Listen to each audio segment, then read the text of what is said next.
Hey Stitchers, well I'm back with my promised whip update video for August. I will warn you that there's not really a lot of work to see. This video might turn into more me talking, but I'll do my whips first so that anybody that's not interested in me rambling on about threads can switch off. So first of all, before I get down to showing you what I actually have done, I just want to say a big thank you to all of you that have entered the giveaway. And if you haven't entered the giveaway yet, and you'd like to win some nice hand-dyed threads and fabric, I can speak, then I'll make sure I link to the giveaway video below, so make sure you watch that and enter. I'd also like to say a big thank you to all of you that took the time to answer the 2 extra questions. I've really enjoyed reading your answers, what you want to do in stitching, and the books as well. It was such great fun to read through all of those. My husband really enjoyed looking at those as well. We were sort of remembering all these books that we'd forgotten about. There were quite a few that were common to all of us, but I really loved it when people mentioned the Moomins, because I love the Moomins. I thought, oh brilliant, there's other people like me out there. So thank you. I felt like I've got to know you, all of us, a bit better in our lovely little Floss Tube community, so that's great. So thank you for doing that. I will also say, so far, I wrote down there's been 90 entrants, which is brilliant. If I've replied to your comment, that means you're definitely entered into the giveaway. If I haven't replied to your comment, it possibly means that you haven't mentioned Jodrey Designs thread that you'd like to have. So just double check your entry, because I wouldn't want anybody to miss out. I did mention the rules, they're all written there, so just make sure that you've done all those things. So yeah, that's that. Second little tiny piece of stash news, because it only arrived yesterday. I'll just show it to you. You all know what they are. You know, everybody on Floss Tube seems to have one, thanks to Mackenzie. I really think she should have got some commission for telling us all about how great they are. I'm not going to talk about it because Mackenzie did such a fantastic job, obviously, which is why we've all had to go out and buy one. So I will link to her video below if you want to know more about that bead storage system. Just for my UK viewers, I bought mine from Amazon.com because it actually worked out cheaper for me to do that, obviously, otherwise I wouldn't have done it. But I bought the bead storage for the same amount in dollars as I could buy it in pounds in this country with free P&P in this country. So just in case you're interested, yes, it probably does seem a bit expensive, but I do a lot of beading, I have a lot of beads, so it's worth it for me. If you're somebody that, you know, can't see yourself beading, maybe the Mirabilia Stitch Along next year is your first sort of foray into beading and you don't think you're going to be much of a beader, then obviously it would be a waste of money for you to have something like that. But I'll just let you know, UK Stitchers, I wrote down the figures. It cost me, the actual item itself cost me £20.70, but on top of that you have to add shipping. But the good thing about Amazon.com is that they include the import duty fees. They pay those up front for you, so it clears customs really quickly, rather than it languishing for 2 weeks in a pile somewhere before Royal Mail decides that they'll pick it up and charge you the horrific price of £8 for the privilege. So all in all, postage and packaging was £7.93, the import fees I had to pay were £5.72, so the whole thing cost me £34.35. It took less than a week to be delivered, so I ordered it on the 27th of August and it arrived on the 3rd of September, so I really can't complain. Yes, I might have paid £8 for the postage and packaging, but you know, to get something from the States in that time, of course it's going to cost that money, you know, it's perfectly fine. It's when you get charged that much for things in the UK to get sent to you when you live in the UK that it's absolutely ridiculous. So I can thoroughly recommend, if you're in the UK or in Europe, that's where I got mine from. So I just thought I'd pass that piece of information on to you. So I'm looking forward at some point to filling that up with all my beads. So this weekend might prove to be a bit of a stash organisation weekend because I've got some floss away bags coming from So and So today because I've run out. I kind of go through them a lot. So I might spend a bit of time this weekend updating my stash inventory in readiness for Operation Thread Porn, which I will talk about once I've shown you my whips. Which, organising is fun, for me anyway, I'm that type of person, what can I say. So, those are those little bits out the way. Now on to the whips. So I didn't do a grand amount of stitching in August. I already hinted that that would be the case in my July update video. it's funny that I've started doing these YouTube videos at the time of year when I stitch the least. We're now coming up to the autumn and winter, and that is a time where I stitch like a woman possessed. But I will confess to you all now, I stitch a lot, but I probably won't feel like coming on YouTube and talking about it. So over the autumn winter there might be a lot less of me on YouTube and a lot more of me on Instagram. So I just thought I'd mention that. So if it seems like I've disappeared off the face of the planet, it's not entirely true. I'll probably be on Instagram. But I will try and keep up with whip videos and things, but they seriously might only be me holding my work and then moving on. There will be not much talking. But anyway, let's move on. So let's start off with my new start. As you know, I started the Twisted Rainbow sampler by Northern Expressions Needlework. I started that on the 4th of August as soon as Nicole released the pattern on her Etsy page. I knew I wouldn't have a lot of time to stitch on it, but I just wanted to put some stitches in to get it started. So I only stitched on it for a few days, but I'm really looking forward to getting back to it. Excuse me, especially in light of the fact that Mackenzie, as you all know, is stitching the Twisted Band sampler, the companion piece. So, you know, seeing all her pictures and her videos sort of really makes me want to stitch on my Twisted Rainbow sampler. But here it is. This is what I've managed to do so far. I've done 4 bands. And this is it. As you may remember, it's stitched on 32 count Belfast black linen, and I'm using Thread Pickers Silks, the Rainbow Pack from Eileen at Thread Pickers. I must say that stitching on the black hasn't been a problem for me at all. I haven't stitched on black for quite a long time. I wasn't really worried about it, but actually you'll see, I mean, it's nothing to do with the quality of the fabric. It's why I got linen, so it's fantastic fabric, but you can see as the light shines through it, it's actually quite easy to see the holes in the fabric. And because of the way I stitch, as you know, with my Lowry stand on a frame, the light shines through the fabric, so it makes it very easy to see the holes. So some stitchers find it difficult perhaps if they stitch in hand or they stitch on a Q-snap, because they're sort of doing their stitching over their lap. Sometimes it's helpful to have something white underneath, like a towel or something, so that it helps to make the holes more visible. But I haven't found it an issue at all. It's quite easy for me to see the holes. I mean, I've got pretty good eyesight. Well, I mean, I wear contact lenses, but I'm not blind, so I don't have an issue with it. I'm hoping to get more done on this before the winter really draws in, because obviously that's when the light isn't as good. I've been stitching this in August. It's still quite bright here, so it's quite easy with the natural light. I think with black it's much easier to stitch on using natural light. I don't think I mentioned I didn't actually have a stitching lamp or anything like that.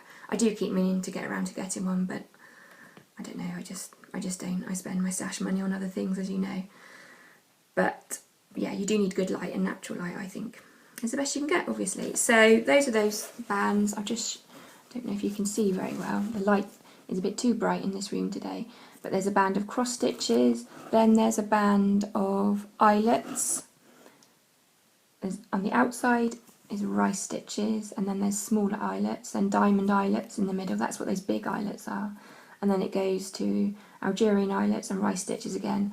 Then a band of cross stitching, and then this one is scallop stitches, which they're just raised stitches in a different shape. It's the same principle. Norwich stitches and road stitches in the middle. It's not coming up very well, but there's pictures on Instagram, as there is with all of this. Any of you that follow me on Instagram have already seen this, but it's quite hard to get proper close-ups of them, really, especially on the black. But there you go. So that's what I've done on that one so far.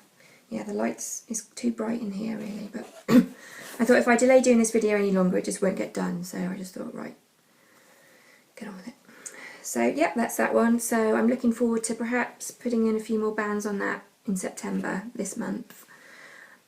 But my main focus for my stitching this month will be trying to finish off my chatelaine Hortus Viridarium.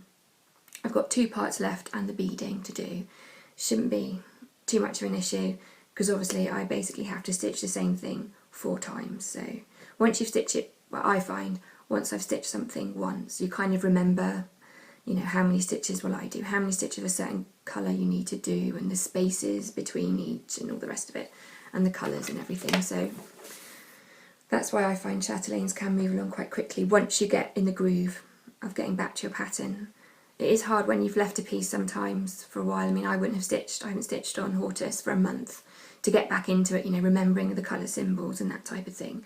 So, but I'm really looking forward to actually doing that, because most of this month, when I've actually felt like stitching, haven't been that well, when I've had the energy to stitch, I've basically been stitching black, because I have a finish to show you. I have finished stitching the Primitive Hare's Red Riding Hood. So you might remember when I showed you last month, basically I'd done the main characters, the wolf and Red Riding Hood in the middle, a few snowflakes and a tiny little bit, excuse me, I'm getting croaky, a tiny bit of the black outlining. But now it's finished. So here is my finish. It's always good to have a finish. I'm really pleased with it. I love this design. Obviously it's, you know, based on a fairy tale, so that's why it appeals to me. But also I just love the fact that it's so simple.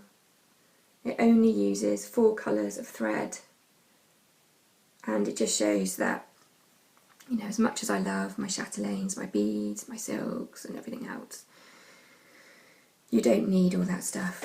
Oops, you don't need all that stuff to make an attractive piece of stitching. So for any of you that either have this in your stash, or you're looking at it and you're thinking that is something I would like to have, obviously as I do in all my videos, I'll link to the pattern below.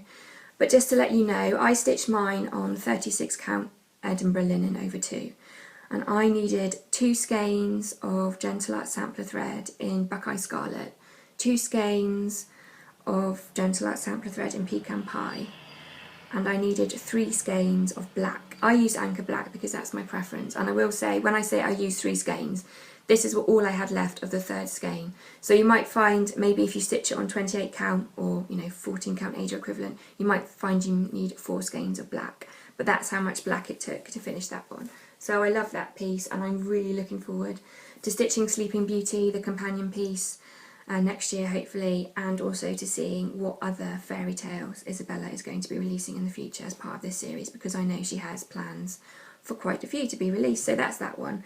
So I started it, I wrote it down just because I like to know these things. I started it on the 17th of June and I finished it on the 1st of September. So it was a lovely stitch, and because I wasn't feeling that great this month, it was actually quite nice just to have black and just to stitch that. I didn't really feel like stitching on chatelaine or a head, really. My mind wasn't quite with it for that, so it was quite nice just to stitch on black, and I got a finish. So that one, I think, it's my 11th finish, 11th or 12th finish of the year, one or the other. So that's quite good too. And finally, my 3rd project to show you, and another finish. I had to have a little train journey of up to London, 5.5 hours, which seems like a long time until you realise that I live in a teeny tiny country, and people like Jennifer, for example, in America, recently had like a 2-day train journey, which isn't funny. I'm sure it's not funny to be on a train for 2 days, but it's just crazy how, you know, living in the UK, we do have quite the island mentality and have no idea about distance and things, and fuss about travelling to the closest places, really. But yeah, that's British people for you, what can I say? Anyway, on to the stitching. Yeah, so I had a train journey, so I thought I'd take a little bit of stitching with me. If I feel in the mood, then I can do that. So usually for that type of stitching, I like to pick a little freebie, something small, that I can stitch with 1 colour thread, so I don't have to worry about changing threads and things like that. So I have quite a collection of freebie charts on my hard drive. So I chose one that I really loved for ages, and I don't know why I haven't stitched it before. And it's a free design from Blackbird Designs, and it's called Souvenir de France. And if you've seen my Instagram, you know what this looks like already. But here it is. And it's actually a finished, which does not happen very often. But hopefully, for reasons I shall go on to explain, will happen a lot more frequently next year. So this is the stitching. I stitched it on that little piece of Flober, 35 count Flober that I had from Nicola, because I wanted to give the fabric a trial run in preparation for next year when I stitch a reproduction sampler on this fabric. So I wanted to get a good idea, a good feel for the fabric, and it's a brilliant fabric to stitch on. Obviously 35 count is quite small, but the holes are really clear. There's a few little slubs on it, but nowhere near the amount you get when you work on linen, 100% linen. As I said before, Flober is a linen mix. It's 70% viscose, 30% linen. So you get that nice sort of look of linen, but without the uneven, slubbish nature of linen. So I was really glad I tried that, and I love the fabric. It's a bit cheaper than linen, a few pounds of fat quarter cheaper, but I mean, I don't really worry about that type of thing. Not that I don't worry about money, I don't mean that. What I mean is, I think a fat quarter of this is £9.30, a fat quarter of Belfast is £12–13. There's not much in it, but for ease of seeing and stitching, it's a fantastic fabric, so I'd recommend giving it a go if you haven't done it. Now the thread that I used for that one was a limited edition Thread Pickers silk. It doesn't have a name, although it might be called Love Potion, but Eileen released a pack of 5, I think, limited edition silks, and this was one of them. But you might be able to see the colours a bit better. It's coming up quite true on the iPad. It sort of ranges from pink to yellow with peachy tones in the middle, so it's quite a pretty little silk. So I thought it'd be nice to use that one, and it kind of went with the feel that I wanted for the piece. So that's how I finished it as a little pillow. Now I am in no way, shape or form a natural born sewer. It's not a skill that was handed down to me from my mum. That was cooking and baking. That's something that I've got much more of a natural ability in than sewing. Actually in my family it was more often my dad that did the sewing. He made curtains, and mine and my little smocks that we had to wear to nursery when we were little, he made all those. It wasn't my mum at all. So when it comes to actually finishing things and sewing things, I tend to avoid doing it because it's not something I'm good at, which is a really awful thing to admit to everybody. But I don't like doing things that I'm not good at. I don't like having to practice on things, which sounds ridiculous. But if you're that type of person, you know exactly what I mean. Basically, I just hate getting things wrong, which again is a terrible personality trait to have. So I don't know why I just admitted that to you, but that's the type of person I am. But as I will go on to explain, finishing is something I really want to work on. So all I did is just finished it as a little pillow. It smells really lovely because I stuffed it with a bit of lavender as well. So it's just got a little bit of fabric trim on the side, a bit of crochet trim, some buttons, and I just used a plain cotton for the backing.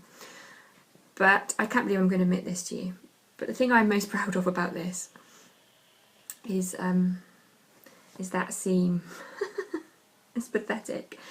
There's probably some of you watching this that are world-class quilters, dressmakers and seamstresses who probably think it's pathetic that I get so excited about the fact that I managed to hand sew, you know, using ladder stitch, an open seam. But I don't know whether I should actually admit this to you or not. No, I'm not going to admit what I have done in the past when it comes to closing open seams. But yeah, so that's my ladder stitch seam closure, so I'm quite proud of that, which is sad, I know. But I watched, I knew basically how to do it, but I watched a YouTube video, and as I was watching it, I was sewing. Make the distinction between stitching and sewing when I was sewing. The woman kept saying, this isn't really a stitch that is ideal for a beginner, and I'm thinking, oh well, never mind. But I did manage it, and I think to me it looks quite good, so what can I say? So that's my finished finish. So depending on whether Red Riding Hood is my 11th finish, this is my 12th finish for the year. So I'm quite pleased with that. It's quite a good thing for me to finish something and it not look awful. So that is my whip update. So now this project is actually my segue into my next part of this video, which is me talking about my little thread challenge. So if you're not interested in that, that's absolutely fine. Feel free to just look at the stitching and not listen to me ramble on. So now I'm going to talk to the three of you that are probably still watching about Operation Thread Porn, or that's what it has now become known as, Operation Thread Porn. You might remember back at the end of my cottons video, I alluded to a little challenge that I wanted to set myself. I'd been inspired by Mackenzie at the Lovely Ray and Sticky Stitch, or MS Goddess in Training as she is on her other channel, by their Project Pan, their makeup Project Pan challenge, where they encourage themselves to use more items from their makeup stash on a more regular basis with a view to reaching Pan so that they're empty. I sort of wanted to mull over options that I could integrate parts of that for a sort of thread challenge for myself. And I've been thinking about it and I've come up with a few things, so I just thought I would talk about that for a little bit now. And you know, if you've got any ideas or any sort of additions you think I could make, I am quite open to that. In fact, after I filmed that cottons video, I received an email of epic proportions from my sister, who had all these ideas about what I could do for Operation Thread Porn. Now, she is one of only 2 people that watch this video, the other being my husband, that know exactly what my thread collection looks like and how many threads it actually incorporates. So let's just say she was very enthusiastic for me to get on and do this thread porn challenge, because she doesn't think it's ridiculous the amount of threads I have, because let me tell you, this week she shopped via my stash, so she can't complain that much about the amount of stash I have, because she does benefit from it. I think she came down and she went away with a piece of linen for a project she's stitching for a friend, and she came down with a chart from a magazine and said, do you think there's anything we could do to, you know, make this a bit more fancy? I'm like, well, possibly I might have a few hand-dyed threads you could use in that project. Yeah, so she went away with some stuff, so it's not like she doesn't benefit from my stash, but anyway, she also knows what I'm like, I suppose.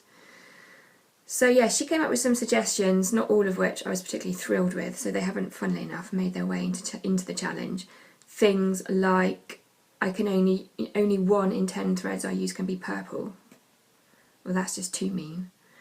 And the other thing she said was, the amount of threads that I buy that month, I have to ensure that I use the same amount of threads that month, i.e. if I bought 20 new threads for my collection, I would have to ensure that I used 20 of my old threads in various projects in that month.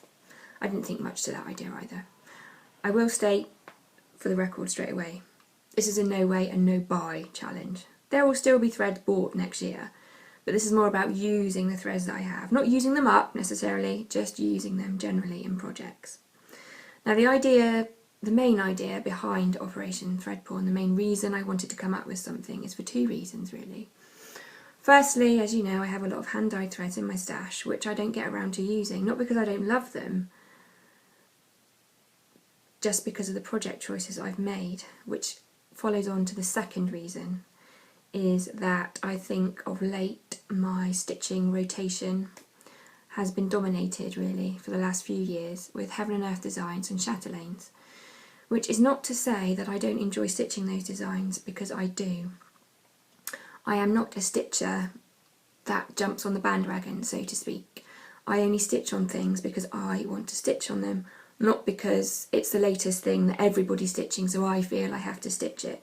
I'm not that type of stitcher at all, I'm not that type of person. So whilst I love my Heaven and Earth designs and my chatelaines, they do stop me from stitching on other projects that I really would love to stitch. It's almost like those projects that shout the loudest get the most attention, those projects that are the biggest in my rotation, in my stash, get the most attention, and I'm not quite happy with that, because there are so many fantastic patterns I have in my stash that I desperately want to stitch, and I think, well, why aren't I stitching on them? So that's the other reason behind Operation Thread Porn, is to try and get me out of, not the rut necessarily, but just to get me stitching more things, stitching the projects that I really desperately want to stitch, and for which there's no reason why I haven't stitched on them. It's silly really. So part of me is very excited and looking forward to this thread challenge I've set myself. The sort of stitch, not stitch on anything you want, but being a lot more open in the types of designs I want to stitch. I'm a person that likes to be organised and I like to plan, and normally when I think of the coming year for my stitching projects, I normally have a good idea of the projects I want to stitch, and quite a lot of those projects will take the whole year to stitch. Thinking of a chatelaine, Heaven and Earth designs, they take longer than a year to stitch. And now next year I'm thinking of doing lots of projects. Some of them might only take me a week, some of them might take me a month, and that just seems a bit crazy for me because I'm not that type of person. So part of me loves the idea of it. The other sort of controlled organisation structure freak in me is slightly unhinged at the thought of just stitching on such a range of patterns, but I think it'll be good for me. So, Operation Thread Porn, what is it going to consist of? Well, each month I would like to have one project specifically for Operation Thread Porn, and that project will be a freebie design from one of the many that I've collected over the years. I thought it would be nice to do a freebie design each month, that way it makes other stitchers aware who might not be of the amount of freebies from the range of different designers that there are on the internet. And also, if it's a design you like, you don't have to worry about buying it, you know, you can just go along to the website, download it and stitch it yourself. So it's just, I thought that would be a nice thing to do. Also, obviously, getting me to stitch those freebie designs that I've collected for so long. So that would be one specific thread porn challenge a month. The other element to the challenge is, this was really a trial run. This is a freebie design stitched with stash material and fabric I had in my stash, and I actually finished it into something. So that will be the other element to the project for Operation Thread Porn. Each month I will choose a freebie design. I will not only stitch from stash with it, but I will finish it in some way, shape or form. For the first few months, it'll probably be a lot of pillows, cards, things like that, but I would like to expand on the way that I finish things. You know, ornaments, flat folds, box lids, all those type of things. I want to sort of challenge myself to do it. And I think by saying on YouTube, next month I am going to be doing this, it will actually push me to do it. Because the fact that I mentioned to you in my stash video that I had a finish to finish, it actually got me to sit down and do it, because I knew I was sort of accountable to all of you in a weird way to have this finished, because I said I would do it. So I'm hoping that doing the videos will give me the push as well to make sure that I do the things that I want to do. So there'll be a freebie thread porn design each month. Also, my sister said that I should do a hard hanger design each month, which I think is fair, because I do want to do some more hard hanger. I want to make more time for it. So I thought also next year I will also do one hard hanger project each month, and I thought the ideal projects for doing that would be Mabel Figworthy's Songs of the Weather Stitch Along, which happened last year, which I only did the first 2 months of. So I'll put a link below. You can still purchase those charts now, but obviously they're no longer a stitch along, so the chart price is a lot higher than the £3 I paid to join in on the stitch along. But it will just give you an idea of the hard hanger designs that I'll be doing next year. Obviously that also will give me the opportunity to use up those massive pots of pearl stash that I have. And also hard hangers, I find it quite interesting. There's all sorts of different stitches and elements to it, and I just thought that would be an interesting bit of stitching to show you each month. Something a bit different might give you some ideas if you know that's what you're interested in. So that's 2 projects a month that will be related to Operation Thread Porn. So that's sort of like 2 weeks in the month taken up with that. Obviously I'm hoping that the only design that I will carry over from this year, stitching wise, will be my Heaven and Earth Designs daffodils, my BAP. So I'm looking at having 1 week on that if I feel like it. I know I should try and stitch on it every month. 1 week for the freebie Operation Thread Porn project, 1 week for the hard hanger Operation Thread Porn project, which kind of leaves me 1 week for other projects. So I'm hoping to have a good range, to be stitching a good range of projects next year. I don't want to be tied down with stitching another head, as much as I would love to start another Heaven and Earth design after I finish mini watching. part of me really wants to start a Hannah Lynn design, but I'm hesitating because I'm thinking about all the other really cool patterns I've got in my stash, which I can use my stash for. So I'm hesitant to start another one because they take up such a chunk of my stitching time, which I could dedicate to finishing other projects and challenging myself more. I've stitched heads, I've finished heads, I've stitched chatelaines, I've finished chatelaines. It's not for the sake of ticking them off a list, as I've said, but I would like to branch out and do more things, stitch more designers. I've got plenty to be getting on with. Obviously next year, the projects that I definitely know I want to stitch will be the Mirabilia Red, which excitingly I forgot to mention, I paid off my layaway with the Crafty Kitten, so hopefully all my stash for that will be coming this month sometime.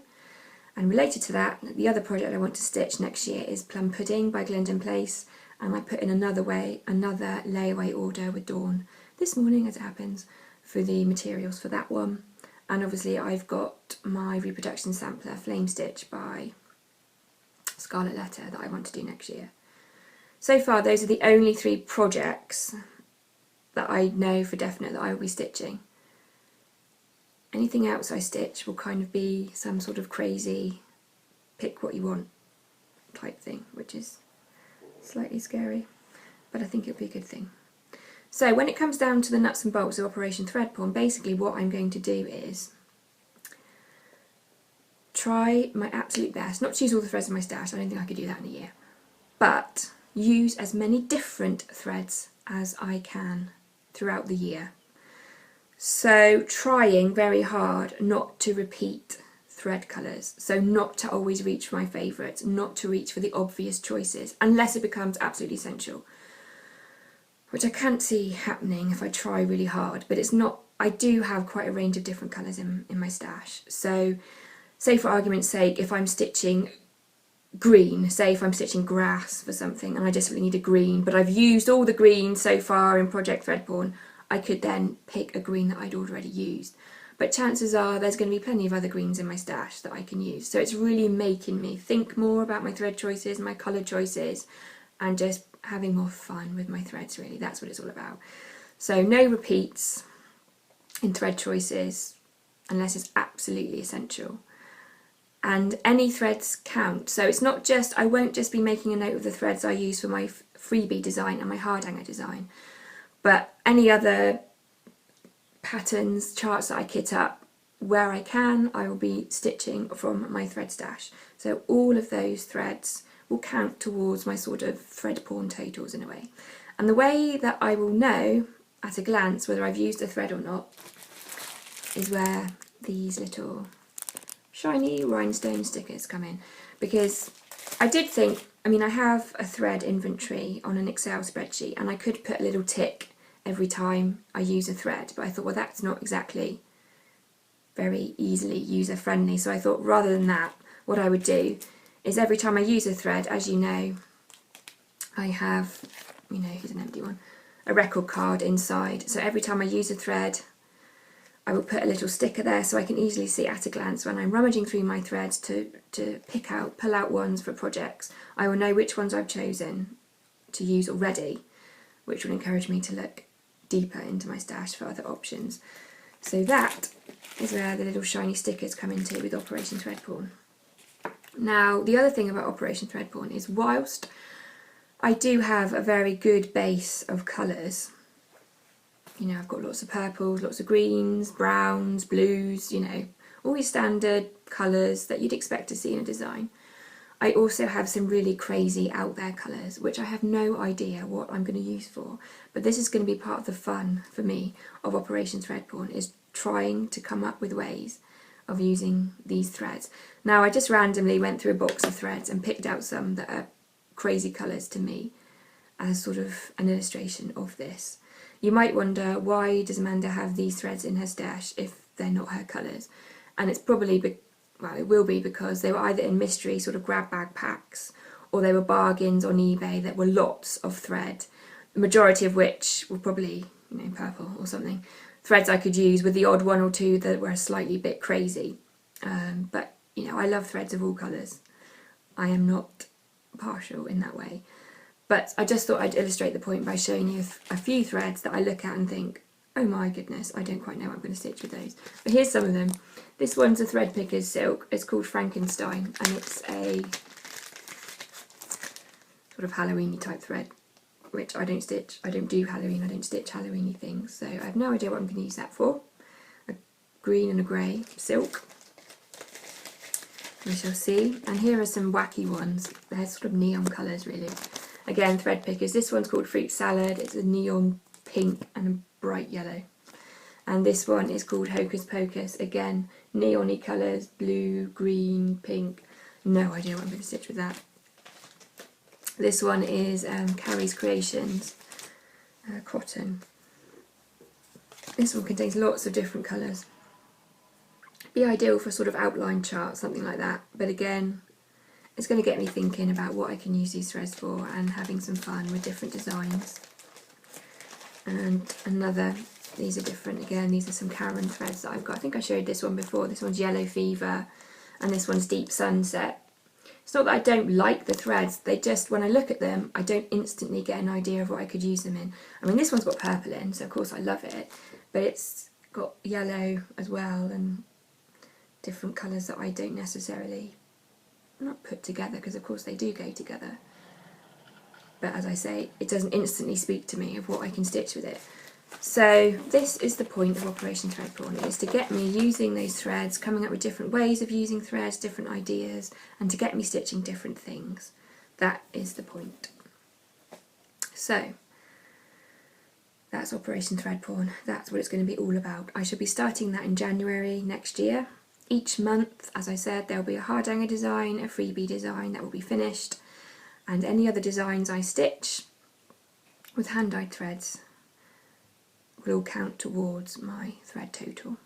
So I was thinking possibly, as far as videos go, each month I could have my, ordinary update video of the whips that I've worked on and the stash that I've acquired, but I could have a separate video for my Operation Thread Porn challenge where I might sum up, well, obviously show you the finish, talk about the chart that I'll be doing for the following month, so that any of you that are interested in it might want to stitch along with me or just collect the different freebies that I might come up with, and show you the threads I'm going to use. And I might also use that video to show you my thread additions for the month, rather than putting them in with the general stash update that I do along with my whips usually, because then that will keep track of the threads I use versus the threads that I buy that are new to my collection. So that might be a good idea. So if you have any thoughts, things you would like me to include in this sort of Operation Thread Porn challenge, I know my sister again mentioned, and a few of you have mentioned in your comments, about speciality stitch tutorials or videos. I mean, obviously, if enough people wanted me to do a speciality stitch tutorial, of course I would do it. But I think there's probably plenty of other videos out there, and there's stitch animations online, and plenty, well, lots of you can already do speciality stitches, so I wouldn't want to feel like I was coming across like I know everything, because I really, really don't know everything. But if anybody thinks that they would find it useful, each month I could do, a couple of little videos just how to stitch different stitches. I don't know if that's going to be helpful. More likely than not, the designs that I pick will have speciality stitches in them. So, that month, if thinking of my hardhanger, if I've done a new stitch, a few of them included in that Songs of the Weather Stitch Along are new to me stitches. Not all of them I've done before, so it will be a learning curve for me. But if anybody, I could sort of use that and say, all right, this month I use this stitch, this is how I stitched it. If anybody thinks that would be useful, let me know. As I say, I'm no way, shape or form an expert at all, especially not in hardhanger. So, but I think it'll be a good thing for me. It'll force me to do new things. Even if I find I mess up on a stitch or whatever, I still have to come on YouTube and say, yeah, I tried this stitch and I couldn't do it, it was hideous, or whatever, So that will be a good thing, and hopefully it will mean that I will have something to talk about in my videos as well. It will keep it interesting, I hope, for you, my lovely viewers to watch as well as interesting for me to stitch. So please, any ideas at all, just please let me know. Don't be afraid to comment. You can say whatever you like in the comments. Tell me what, if you're not a floss tuber in the sense you watch floss tube videos but you don't record them yourself, it'd be nice to know what you're working on, what you're stitching on at the moment. Obviously, I think a few of us, well, there are some that watch floss tube videos but don't upload their own videos, but they follow floss tubers on Instagram and post their own progress on Instagram for the rest of us to see. So if you're one of those floss tubers who post on Instagram your projects and I'm not following you, please put a comment with your username, because I really would like to see. I mean, some of you in the comments you mentioned in the giveaway video said, oh, I'm working on such and such. I would really love to see your projects. I understand that not everybody wants to go on YouTube. It is a lot easier to upload photos on Instagram. But if you're one of those stitchers, you want to join in but you're not really sure about the whole YouTube thing, Instagram's a great way to do it. You can just tag your pictures with floss tube and we'll all see them, and we'll be able to follow your progress as much as you follow ours by watching our videos and supporting us in that way. So that's another thing. Comment please if I'm not following you on Instagram and you are a stitcher. All my details will be below, but I'm Mrs. Milky Bar Kid Stitches on Instagram, as a lot of you already know. So that's that video. I think I've rambled on for long enough, so I shall finish there. But I am, as I said, excited about doing this sort of little challenge, little thread challenge for myself. I'm quite looking forward to it. So I think there's going to be, as I said, a bit of stash organising this weekend, getting my inventory up to date, as well as sorting out patterns and things that freebies that I want to stitch next year as part of Operation Threadpawn, and generally other projects which I'm really looking forward to working on. So I hope this made sense. Obviously, again, if you've got any questions on anything, any stitching related questions you would like me to answer, that's fine. Just let me know, don't be afraid. Like I say, you might not be a floss tuber in the sense that you upload videos, but you watch videos, so please feel free to comment. All of us really appreciate everybody's comments that they leave for us on our videos, and it's lovely to be able to connect and interact with other stitchers. You can all be a part of FlossTube, even if you're scared about doing the videos. By all means, we love watching videos, but there's other ways that you can sort of take part in this whole community. I will say at this point, I'm really, really, really sorry. I am really behind on watching people's videos, so if I haven't watched your video yet, I'm really sorry. I'm trying to work my way through everybody's. I sort of got behind last month, and of course now it's the end of the month, everybody's putting up their WIP videos. So please, if I haven't watched your video, don't think that it's because I'm not interested, because I am. I'm just trying to work my way through them all. I don't find it as easy to keep up with videos because I stitch from my iPad, so I don't find it easy to watch videos and stitch at the same time, whereas I know that's what a lot of you do when you watch videos.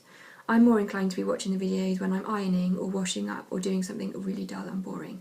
So that's why I find it hard to fit in all the videos sometimes, because I can't watch them while I stitch.